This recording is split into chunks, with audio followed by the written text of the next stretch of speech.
After discussing the crucial victory achieved by the Ottomans in 1444, this video will focus on another event that occurred in Western Europe and in the year 1444, the Treaty of Tours. As a player of England or France in EU4, you will quickly receive an event notification regarding the Treaty of Tours and the resumption of the Hundred Years' War at the start of the game.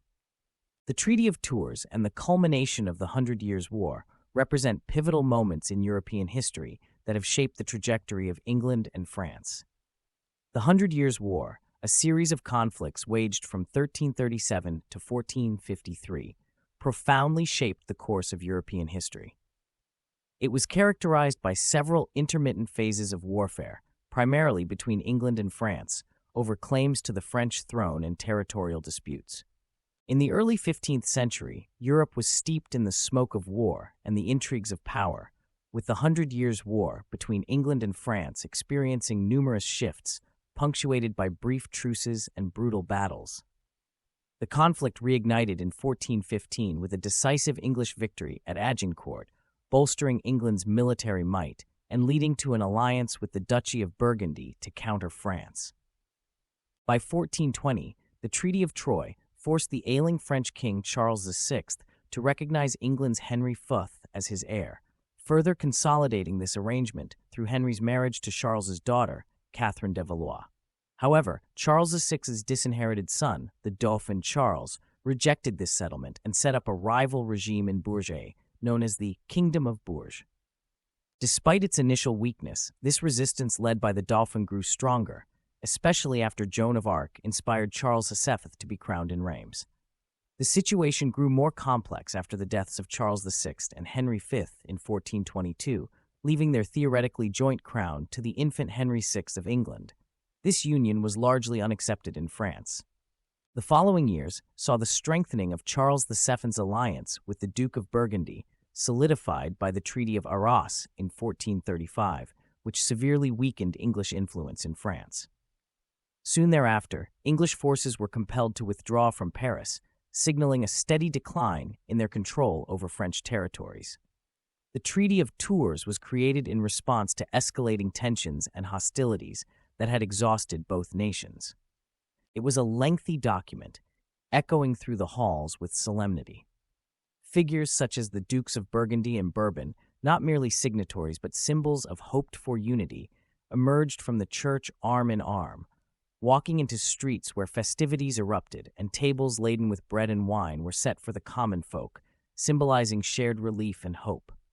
However, not all were content or convinced by the treaty's promises. Figures like Hugues de Lannoy and Roland of Dunkirk initially slipped away, reluctant to swear their oaths of allegiance, reflecting the deep-seated mistrust and division that still lingered.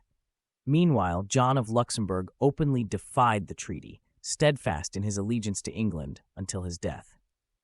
The Treaty of Tours attempted to mend the frayed edges of war-torn realms, offering a desperately needed pause. It was designed to include strategic alliances and truces, intended to stabilize regions and prevent further conflict. Yet beneath the surface, the treaty was also a testament to the complex web of medieval politics, where allegiances shifted like sands, and peace was often no more than a precarious interlude in the enduring saga of power and conquest. As the Hundred Years' War drew to a close, France embarked on a decisive campaign to reclaim Normandy and Guyenne, long-contested regions scarred by conflict. The year was 1450, and the stage was set for a dramatic reversal of fortunes. The Siege of Cherbourg in August marked the final chapter of English resistance in Normandy. Under the command of Jean Barrot, a master of artillery, the French forces employed a relentless bombardment strategy. Despite the valiant efforts of the English garrison under Thomas Gower, their resistance crumbled, leading to the capitulation of Cherbourg on August 22nd, ending the campaign in Normandy with French flags waving over the ramparts. Meanwhile, the struggle for Guyenne depicted a similar scene of siege and surrender. Bordeaux, a stronghold of English allegiance due to its wine trade ties, fell in August 1451, but not without subsequent drama. The local populace, disenchanted with French rule, staged a revolt, prompting a return of English forces under John Talbot in October 1452. However, The French reconquest of these territories was not just a military achievement, but also a statement of resurgence and national consolidation. It symbolized the end of English territorial ambitions in France and reinforced the Valois' claim to the throne, setting the stage for the emergence of a centralized French state.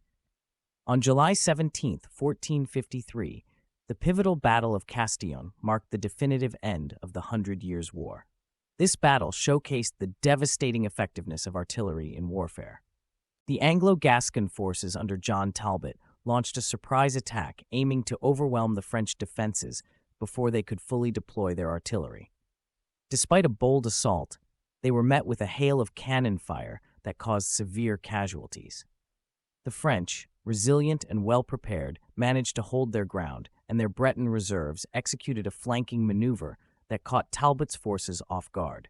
In the chaos that ensued, Talbot himself was struck down, first wounded, then killed as his forces were pushed back towards the River Dordogne. His son, Viscount Lisle, fighting valiantly beside him, also fell. His forces, now leaderless, crumbled under the weight of the French counterattack.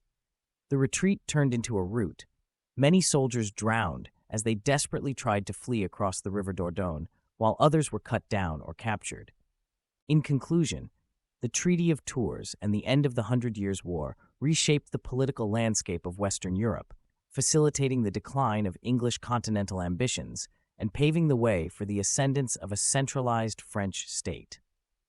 This pivotal moment in history marked not just the end of a war, but the beginning of a new era of